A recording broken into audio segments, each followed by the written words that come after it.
ቢስሚላህ ራህማን ራሒም አልሐምዱሊላህ ወሰላቱ ወሰላሙ አላ ረሱሊላህ ሰለላሁ ዐለይሂ ወሰለም። ስለ ኢብራሂም ቤተሰቦችና የኢብራሂም ቤተሰቦች ትሩፋት መልካም ባህሪያቶቻቸው ምን ይመስሉ እንደነበር እያየን ነው የቆየ ነው። ኢብራሂም አይሁድም ሆነ ነሷራም አልነበረም። እነዚህ ስያሜዎች ያው ከኢብራሂም በኋላ የመጡ ስያሜዎች ናቸው። ኢብራሂም ከነዚህ ጋር ምንም አይነት ግንኙነት አልነበረውም፣ እነሱ ቢሉም እንኳ ማለት ነው። ማካነ ኢብራሂሙ የሁድየን ወላ ነስራንየን ወላኪን ካነ ሐኒፈን ሙስሊማ። ኢብራሂም አይሁድም ይሁን ነሷራ አልነበረም። ስለዚህ ነሷራዎች ኢብራሂም የኛ ነው፣ አይሁዶች ኢብራሂም የኛ ነው፣ ሌሎችም ሙሽሪኮችም ኢብራሂም የኛ ነው ቢሉም እንኳ አላህ ግን ኢብራሂም የማንም አይደለም፣ ኢብራሂም ካነ ሐኒፈን ሙስሊመን ወለም የኩን ሚነ ሙሽሪኪን። ኢብራሂም ከአጋሪዎችም አልነበረም፣ ነሷራም አልነበረም፣ አይሁድም አልነበረም። በዚህ ጉዳይ አትጨቃጨቁ። እሱ የነበረው ሐኒፈን ሙስሊማ፣ ይሄ የኢብራሂም መገለጫው ነበር ማለት ነው። ይሄ የሰው ስም አይደለም። ሙስሊም የሚባለው በሰው ስያሜ የተመሰረተ መጠሪያ አይደለም እንደ ሌሎቹ፣ ወይም በዘር ስያሜ የተወጣም ስም አይደለም። ይሄ የተግባር ስም ነው። ለአላሁ ስብሓነሁ ወተዓላ እጅ የሰጡና ታዛዥ የሆኑ ሰዎች የሚጠሩበት ስያሜ ነውና ኢብራሂምም በዚህ ስም ነው የተጠራው። ኢብራሂም ሙስሊም ነበረ፣ ኢስላምን ነበር የሚከተለው፣ ለአላህ እጅ የሰጠ ነበረ፣ አላህን ብቻ ነበር የሚታዘዘው። አጋሪም አልነበረም፣ አይሁድም አልነበረም፣ ነሷራም አልነበረም እያለ በቁርአን አላሁ ስብሓነሁ ወተዓላ ያረጋግጥልናል። ይልቁንም ለኢብራሂም ቅርብ የሆኑትና የኢብራሂም የነሱ የሚሆነው ቁል ኢነኒ ሃዳኒ ረቢ ኢላ ሲራጢን ሙስተቂም ዲነን ቀይመን ሚለተ ኢብራሂም ሐኒፈን ወማ ካነ ሚነል ሙሽሪኪን። እንደውም ለሱ ቅርብ የሆኑት ነቢዩ ዓለይሂ ሰላቱ ወሰላም ነቢዩ ሙሐመድ ናቸው። ምክንያቱም አላሁ ስብሓነሁ ወተዓላ ወደ ትክክለኛው መንገድ መርቶኛል ብለህ በል። ይህም ትክክለኛ መንገድ ዲነን ቀይመን ሚለተ ኢብራሂም፣ የተስተካከለውና ቀጥተኛው መንገድ የኢብራሂም መንገድ ነው፣ እኔን የመራኝ ብለህ በል። ይህም የኢብራሂም መንገድ ደግሞ ሐኒፈን ወማ ካነ ሚነል ሙሽሪኪን፣ ኢብራሂም ከአጋሪዎችም አልነበረም፣ ወደ ሀቅ የተዘነበለ ከመጥፎ ከሽርክ ወደ ሀቅ የተዘነበለ ሰው ነበር። ስለዚህ ይህም መንገድ ነው የምከተለው በል ተብለው የታዘዙትና የተከተሉትም ነቢዩ ሙሐመድ ዓለይሂ ሰላቱ ወሰላም ናቸው። አላህም በሌላ ቦታ እንደነገረን ለኢብራሂም ቅርብ የሆኑትና ለኢብራሂም የተጠጉት ኢብራሂምን የተከተሉትና ይሄ ነቢይ ማለት ነቢዩ ሙሐመድ ዓለይሂ ሰላቱ ወሰላም እንደገና ደግሞ ነቢዩ ሙሐመድን የተከተሉ ሰዎች ናቸው ይለናል አላህ ሱብሓነሁ ወተዓላ። ስለዚህ የኢብራሂም መንገድ የተከተሉት ኢብራሂም ጋር የነበሩ አማኞች የእኛ ረሱል ሙሐመድ ሰለላሁ ዐለይሂ ወሰለም እና የሙሐመድ ተከታዮች ናቸው ብሎ አላህ በቁርአኑ አረጋግጦልናል ማለት ነው። ስለዚህ የኢብራሂም መንገድ የሚያስደስታችሁ ከሆነ እንደ ኢብራሂም ሙስሊም መሆን ሐኒፍ መሆን እንጂ ኢብራሂም የኛ ነው በማለት በዘር በማስጠጋት በተለያየ መንገድ የተጠጋቸው መስሏቸው በማስጠጋት ብቻ ኢብራሂምን መሆን አይቻልምና የኢብራሂምን መንገድ በመከተል ነው ኢብራሂም የእናንተ ሊሆን የሚችለው እንላቸዋለን ማለት ነው። ሊከተሉት የሚገባና የጥሩ ባህሪያት መገለጫ ነው። ስለዚህ እንዴት እንከተለው ከተባለ ኢብራሂምን በተለያየ መንገድ እናገኘዋለን። ኢብራሂምን ስንከተል የኢብራሂም መገለጫ የሆኑ ለምሳሌ ከእስልምና መሰረቶች ሶስቱ የኢብራሂምን ስም ዘላለም እንድናወሳውና እሱን እንድንከተል የምናይባቸው ናቸው። ለምሳሌ ሸሃደተይን ስናይ ኢብራሂም የተውሂድ ቁንጮ፣ ኢብራሂም የላኢላሃ ኢለላህ ቁንጮ ሆኖ እናገኘዋለን እና ሸሃደተይንን በትክክል ለመያዝ የኢብራሂምን ሞዴል መከተል፣ የኢብራሂምን አርአያነት መከተል ተገቢ ይሆናል ማለት ነው። ተውሂዳችን የተስተካከለ ለአላህ የሚኖረን እምነት በኢብራሂም ልክ እስከሆነ ድረስ ልክ ነን ማለት ነው። አላሁ ስብሓነሁ ወተዓላ የእሱን ተውሂድ የእሱን መንገድ እያደነቀ በብዙ ቦታዎች በቁርአን ውስጥ የገለጸልን በመሆኑ ማለት ነው። ስለዚህ ኢብራሂምን ተውሂድ ውስጥ እናገኘዋለን፣ የተውሂድ አባት ሆኖ እናገኘዋለን እና የኢብራሂምን ተውሂድ ነቢዩ ሙሐመድም ዓለይሂ ሰላቱ ወሰላም እንዲከተሉት የታዘዙበት ሁኔታ አለ። ቅድም ባነሳነው አያት ማለት ነው። ቁል ኢነኒ ሀዳኒ ረቢ ኢላ ሲራጢን ሙስተቂም ዲነን ቀይመን ሚለተ ኢብራሂም ሐኒፈን ወማ ካነ ሚነል ሙሽሪኪን ስላለ ማለት ነው። ስለዚህ ያው ኢብራሂምን በመከተል እንደ ኢብራሂም ታላቅ ሰው መሆን ይቻላል ማለት ነው። እንኳንስ የነቢዩ ተከታዮች ነቢዩም የታዘዙበት ስለሆነ እኛም ደግሞ ነቢዩን በመታዘዝ የኢብራሂም መንገድም መያዝ እንችላለን ማለት ነው። ሌላው ከኢስላም መሰረቶች ሐጅን በምናይበት ጊዜ አብዛኛዎቹ የኢብራሂምና የኢብራሂም ቤተሰቦች ትውስታ ትዝታ ሆነው እናገኛቸዋለን ማለት ነው። ኢብራሂም የሰራቸው ወይም የኢብራሂም ቤተሰቦች የሰሯቸው ሆነው እናገኛለን። ሁሌ ያው ሙስሊሞች ሐጅ ግዴታ ሆኖባቸው ወደ መካ ባቀኑ ጊዜ ኢብራሂምና ቤተሰቦቹ የሰሯቸውን ስራዎች ነው የሚሰሩት። ገና ሐረም ሲገቡ ኢብራሂም ዓለይሂ ሰላቱ ወሰላም በአላህ ትእዛዝ ከለለው ሐረም ውስጥ ሲገባ የሚባለውን ነገር ይላሉ። መጀመሪያውኑም ለሐጅ ጥሪ እንዲያደርግና ያን ጥሪ ለበይክ ያሉ ሰዎች ናቸው ሐጅም የሚሄዱትና ከመጀመሪያ ጀምሮ ያው የሱን ጥሪ አላሁ ስብሓነሁ ወተዓላ ሁሌ እንደሚያስተጋባው ያው እኛም ያኔ ሲጠራ ለበይክ ካልን ነው ሐጅም የምንሄደው ማለት ነው። ስለዚህ ከዛ ጀምሮ እናስታውሰዋለን ኢብራሂምን ኢሕራም ስናደርግ፣ መካ በምንገባበት ጊዜ፣ ወደ ካዕባ ስንገባ፣ መስጊደል ሐረም ስንገባ፣ ወደ ካዕባ ስንገባ ሁሉም የኢብራሂም ፋናዎች ያሉበት ሆኖ እናገኘዋለን ማለት ነው። ለምሳሌ የሐረም ክልል ውስጥ በምንገባበት ጊዜ ይሄ ኢብራሂም ይህን ሐረም በአላህ ትእዛዝ ሐራም እንዳደረገው እናስባለን። እዛም ውስጥ ከተገባ በኋላ የሚባሉትን ዱዓዎች፣ አዝካሮች ስንልም ኢብራሂምን እናስታውሰዋለን።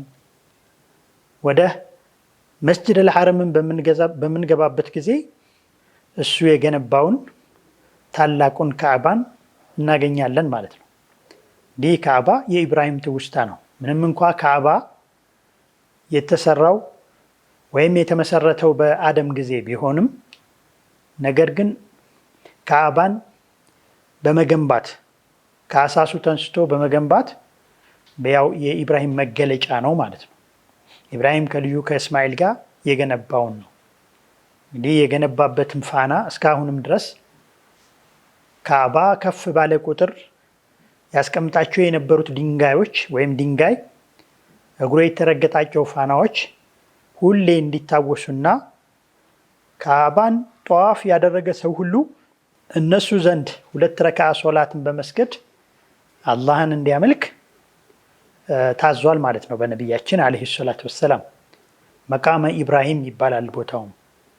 ስለዚህ የኢብራሂምን የግንባታ ቴክኖሎጂ ወይም የግንባታ ልፋት የምናይበት ይሆናል ማለት ነው። ሁሉም የሰሩት በተውሂድ ነው።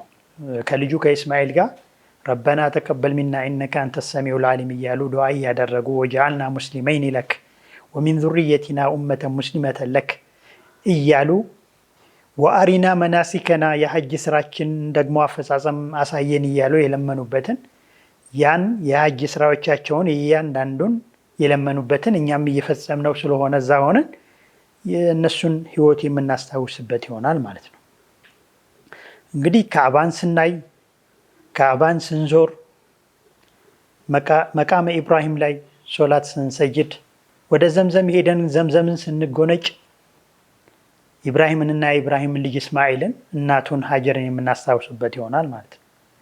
የበረካ ውሃ በእስማኤል አማካይነት የፈነዳውን እሱን ደግሞ በመጎንጨት እናስታውሰዋለን ማለት ነው።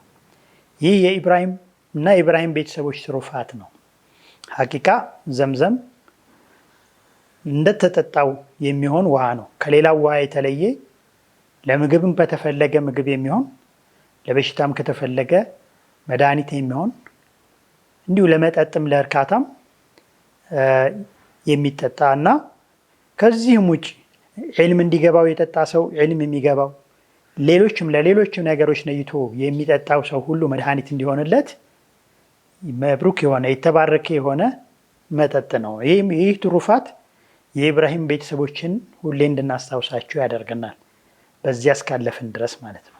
እንዲሁ አልፈንም ሶፋና መርዋ ጋር ስንደርስ ሶፋና መርዋ ላይ የምናደርገው ሩጫ የሀጀርን ሩጫ እያስታወስን የምናደርግበት ነው ማለት ነው። ሀጀር ዘምዘም እንዲፈነዳ ወይም የምትጎነጨው ውሃ ለልጇና ለእሷ ለማግኘት ያደረገችውን ልፋት እኛ ልፋቷን ሁልጊዜ እንድናስታውሰውና ለዘምዘም ደግሞ ለተሰጠን ስጦታ ለአላህ ምስጋና የምናቀርብበት የምናስታውስበት ይሆናል ማለት ነው። ይሄ መናሲከል ሀጅ ሆኗል የእነሱ ስራ ማለት ነው።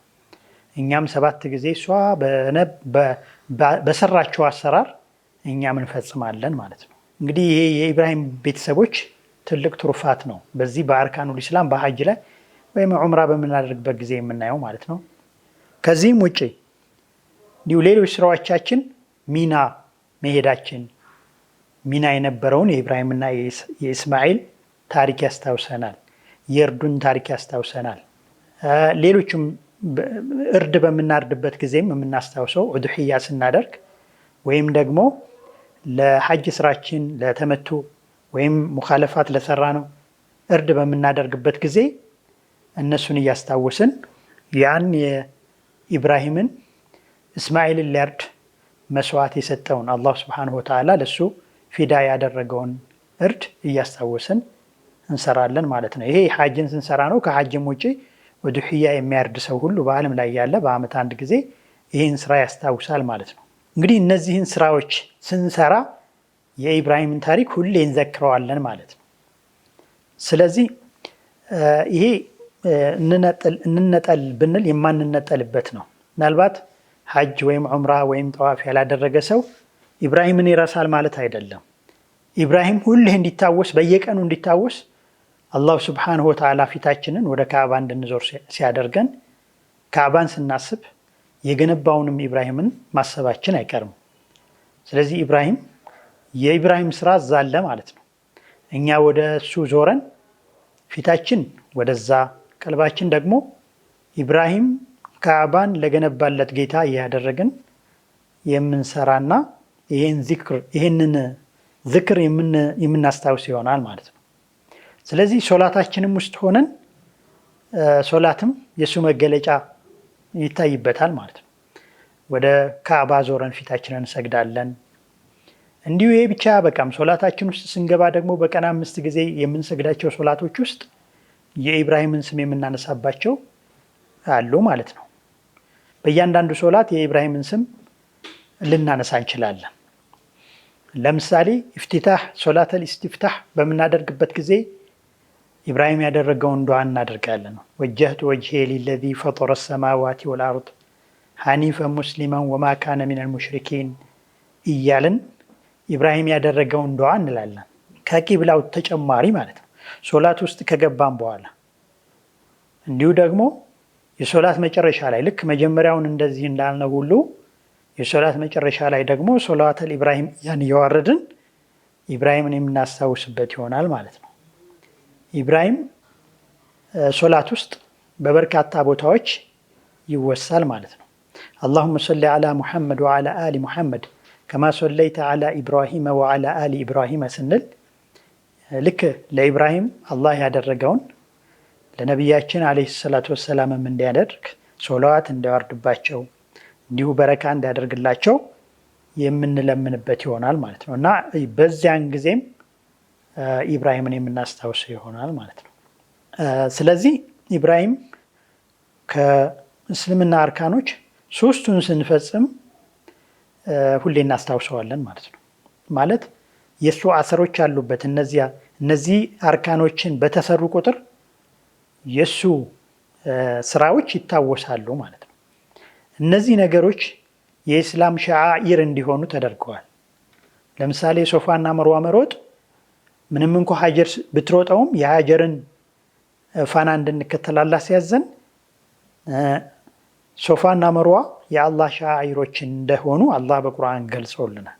ይህን ሸዓኢር ሁልጊዜ እንፈጽመዋለን ማለት ነው፣ ኡምራም ሆነ ሀጅ በምንፈጽምበት ጊዜ።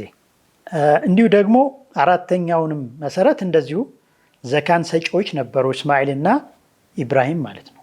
ዘካም ከነሱ ጊዜ ጀምሮ ያለ ስራ እንዲሁ ደግሞ እኛም እየፈጸምነው ያለ ስራ ነው ማለት ነው። ስለዚህ በእነዚህ ስራዎች ሀታ በአርካነል ኢስላም በእስልምና መመስረቻ ስራዎችም እንኳ ኢብራሂምን ሁልጊዜ እንዘክረዋለን ማለት ነው። የእሱን ታላቅነት የሚያሳይ ይሆናል ይሄ ሁሉ ዝክረ ከአላሁ ስብሃነሁ ወተዓላ መታዘዛችን ማለት ነው። ኢብራሂም እና ቤተሰቦቹ የሐጅ መገለጫዎች ናቸው። ኢብራሂም እና ኢብራሂም ቤተሰቦቹ ጋር የሶላት መገለጫ ነው። ዘካም እንደዚሁ ኢብራሂምና በእስማኤል ይታወሳሉ ማለት ነው። ስለዚህ ሁልጊዜ በቀልባችን እንዲኖሩ ተፈልጓል ማለት ነው። እነዚህ ሰዎች ሞዴሎቻችን ወይም ደግሞ አርአያዎቻችን እንዲሆኑ ተፈልጓል በእስልምና ማለት ነው። ስለዚህ ከሁሉ የበለጠ እኔ አይሁድ ነኝ፣ እኔ ነሷራ ነኝ ከሚለው ሁሉ ቀድሞ ሙስሊሙ ነው የኢብራሂም የሚሆነው ማለት ነው። ስለዚህ በነቢዩና አለይሂ ሰላቱ ወሰላም በኢብራሂም መካከል ያለውን ትስስር ነው የሚያሳየው። በነቢዩና በኢብራሂም መካከል ያለው ትስስር የዝምድና ብቻ ሳይሆን የተግባርም ነው፣ የአመለካከትም ነው፣ የእምነትም ነው ማለት ነው። ስለዚህ ለዚህ ነው አላህ ሱብሓነሁ ወተዓላ ቁል ኢነኒ ሃዳኒ ረቢ ኢላ ሲራጢን ሙስተቂም ዲነን ቀይመን ሚለተ ኢብራሂም ያላቸው ማለት ነው። ሐኒፈን ወማ ካነ ሚነል ሙሽሪኪን። ስለዚህ ሀታ እንደዚህ በዒባዳዎች እንኳን እንደዚህ ያገናኛቸው ጌታ በሌላም ማድይ በሆነ መገለጫ ደግሞ በበርካታ ነገሮች ያገናኝቷቸዋል። ለምሳሌ ካዕባን ኢብራሂም ገነባ፣ እንዲሁ ደግሞ በይተል መቅዲስን ደግሞ የኢብራሂም ልጆች ማለትም ያዕቆብ ገነባ። ካዕባን ኢብራሂም፣ በይተል መቅዲስን ደግሞ ያዕቆብ። ምንም እንኳ በይተል መቅዲስን የገነባው ሱለይማን ነው የሚል የተለያየ ሪዋያ ቢኖርም ግን ያዕቆብም ሆነ ሱለይማን በይተል መቅዲስን የገነቡት የመጀመሪያ ገንቢዎችም አይደሉም። የመጀመሪያው በይተል መቅዲስንም ሆነ ካዕባን የመሰረተው አደም መሆኑን በርካታ ዑለማዎች ይስማማሉ።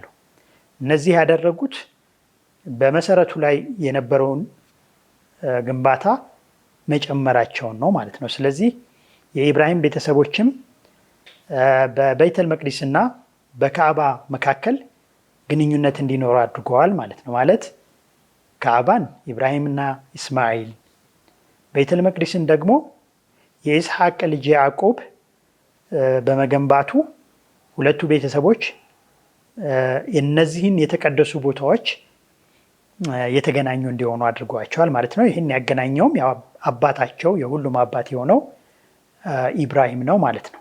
እና እንግዲህ በእነዚህ በሁለቱ መካከል የነበረውን ትስስር እናይበታለን ማለት ነው። ኢብራሂም ካዕባ ይመላለስ ነበር፣ ለሐጅም ልጁን ለመጠየቅም ቤተሰብ ለመጠየቅም ይመላለስ ነበር። ኢብራሂም ይኖር የነበረው ኸሊል ነው። በእንግዲህ ከበይተል መቅዲስ ብዙ ሳይርቅ ማለት ነው። ይህም ኸሊልም ያው የኢብራሂም መቀመጫና መቀበሪያ የነበረው ከተማ ነው። አሁንም ድረስ አለ። ያው በሌላ አባባል ሄብሮን የሚሉት ከተማ ማለት ነው። እና በኢብራሂም እና በረሱል ዓለይሂ ሰላቱ ወሰላም መካከል ያለው ጠንካራ የእምነት እንዲሁ ደግሞ የተግባር ግንኙነት ነቢዩ መሐመድ ዓለይሂ ሰላቱ ወሰላም የኢብራሂም ልጅ ብቻ ሳይሆን በስጋ በዲንም የተሳሰሩና አንድ ዲን የሚከተሉ አንድን ጌታ ብቻ የሚታዘዙ እንደነበሩ ያሳያል ማለት ነው። በካዕባና በቤተል መቅዲስ መካከል ጠንካራ ግንኙነት አለ። ይህንንም ረሱል ዓለይሂ ሰላቱ ወሰላም በኢስራ እና በሚዕራጅ የገለጹት ነው። ከካዕባ ስር ወይም ደግሞ ከመስጅድ አልሐረም ተንስተው ወደ ሰማይ ለማድረግ የአላሁ ስብሓነሁ ወተዓላ የምድሩን በይተል መቅዲስና እንዲሁ ደግሞ መስጅድ አልሐረምን ያገናኘበትን የሌሊት ጉዞ ኢስራእን ያው ይሄ የሁለቱ መስጅዶች ድሮ በኢብራሂምና በልጆቹ ብቻ ሳይሆን በነቢዩ ሙሐመድም ዓለይሂ ሰላቱ ወሰላም በልጅ ልጁ እንዲታይ አድርገውታል ማለት ነው። ሁለቱ በይቶች ሁሌ በአላሁ ስብሓነሁ ወተዓላ ዘንድ አንድ እንደሆኑ የአንድ መንገድ ተከታዮች የሚያመልኩባቸው አምልኮት ቦታዎች እንደሆኑ ተሳስረዋል ማለት ነው።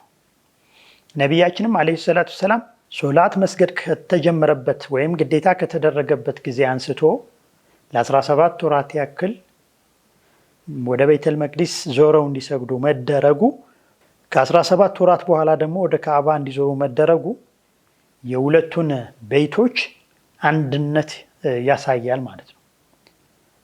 ስለዚህ እነዚህ ሁለት የተቀደሱ ቦታዎች ሁሌ የማይዘነጉ ሙስሊሞችን የሚያስተሳስሩና ሙስሊሞች ደግሞ እነዚህን የተቀደሱ ቦታዎች ሁሌ ተሳስረው እንዲቆዩ የማድረግ ግዴታ እንዳለባቸው ያሳያሉ ማለት ነው። ስለዚህ የኢብራሂም ዲን ለረሱል ዓለይሂ ሰላቱ ወሰላም ለመሐመድ ዲን የቀረበና አንድ እንደሆነ የሚያሳዩ ብዙ መገለጫዎች እንዳሉ ያየንበት ነው ማለት ነው። ኢብራሂም ዓለይሂ ሰላም በዱንያ ጥሩ ነገር የተሰጡት በአኺራም ደግሞ ከሳሊሖች አላሁ ሱብሓነሁ ወተዓላ እንደሚያደርገው ቃል የገባበት ነው ማለት ነው። ኢብራሂም እንግዲህ የዚህ ሁሉ ትግል ባለቤት ከነ ቤተሰቦቹ በዱንያ ጥሩን ነገር አላህ እንደሰጠው ማለት ከዝሩዮቹ ነቢያቶችን እንደፈጠረ እነዚህን የተቀደሱ ቦታዎች ደግሞ ገንቢ አቋቋሚ እንዳደረገ በእነዚህ ከኢራቅ ጀምሮ ሻም፣ ሚስር እና ሒጃዝ እየለፋ የሰራቸውን ስራዎች አላሁ ስብሓነሁ ወተዓላ በዱንያ ጥሩን ነገር ሰጥቶታል። በአኺራም ደግሞ ከሷሊሖች እንደሚያደርገው ተገልጿል ማለት ነው እና ነቢያችን ዓለይሂ ሰላቱ ወሰላም ስለ ኢብራሂም ታላቅነት ሲናገሩ የውመል ቂያማ እንዲህ የመጨረሻ እንትን ሲነፋ ጥሩምባ ሲነፋ የመቀስቀሻው ጥሩምባ ሲነፋ ልክ እንደተነፋ ስነቃ የመጀመሪያ ያየሁት ኢብራሂምን ነው አረንጓዴ ቀሚስ ለብሶ ይላሉ እና እሱን ሳይው ደንግጬ ከጥሩምባው በፊት ነው ወይስ ከጥሩምባው በኋላ ነው የተቀሰቀሰው የሚል በቀልቤ እስከማስብ ድረስ ብለዋል ረሱል ዓለይሂ ሰላቱ ወሰላም። ስለዚህ ኢብራሂም ትልቅ ክብር የተሰጠው በጌታ በአኺራ ትልቅ ክብር የተሰጠው ታላቅ ነቢይ ነበረ፣ ነቢያችን ዓለይሂ ሰላቱ ወሰላም እንደገለጹት ማለት ነው። ነቢዩ ዓለይሂ ሰላቱ ወሰላም ኢስራ እና ሚዕራጅን አድርገው ወደ ሰባቱ ሰማይ ሲወጡ ከሰባቱ ሰማይ በላይ በይተል ማዕሙር ላይ መላኢካዎች በሚዞሩት ቦታ ልክ እሱ ጋር ስደርስ በይተል ማዕሙርን ተደግፎ ነው ያገኘሁት ይላሉ ረሱል ዓለይሂ ሰላቱ ወሰላም። እዛ ነው በይተል ማዕሙር ከሰባተኛው ሰማይ በላይ ሆኖ ነው ነቢያችን ዓለይሂ ሰላቱ ወሰላም የተቀበላቸው ማለት ነው አባታቸው ኢብራሂም። እና ኢብራሂም ከዚህ ሁሉ በላይ ደግሞ አላሁ ስብሓነሁ ወተዓላ በዚህ በአዱንያ ላይ ኸሊሉ ወይም ደግሞ ወዳጁ የመጨረሻ ማዕረግ የሰጠው ሰው ነው ኢብራሂም። ይህንን የመጨረሻ ማዕረግ ማንም አይጋራውም ነቢያችን ዓለይሂ ሰላቱ ወሰላም ካልሆኑ በስተቀር ማለት ነው። ኸሊሉላህ የአላህ ምርጥ ወዳጅ ተብሎ የተገለጸ ነቢይ ነው፣ ረሱል ነው ዓለይሂ ሰላቱ ወሰላም። ስለዚህ ኢብራሂም የዚህ ሁሉ ማዕረግ ባለቤት ነውና እኛም ኢብራሂምን በመከተል ይህ የኢብራሂምን ትውስታዎች በማውሳት ኢብራሂምን እንድንከተለው እንደታዘዝን በመከተል የሱን ታሪክና የሱን ትዝታዎች ወደ ተግባር በማምጣት ያው ነቢያችን ዓለይሂ ሰላቱ ወሰላም እንዳዘዙን ልንዘክረው ይገባል ማለት ነው። ጀዐለኒ አላሁ ወኢያኩም ሚነ ለዚነ የስተሚዑነ አልቀውለ ፈየተቢዑነ አሕሰን። ወሰላሙ ዓለይኩም ወረሕመቱላሂ ወበረካቱሁ።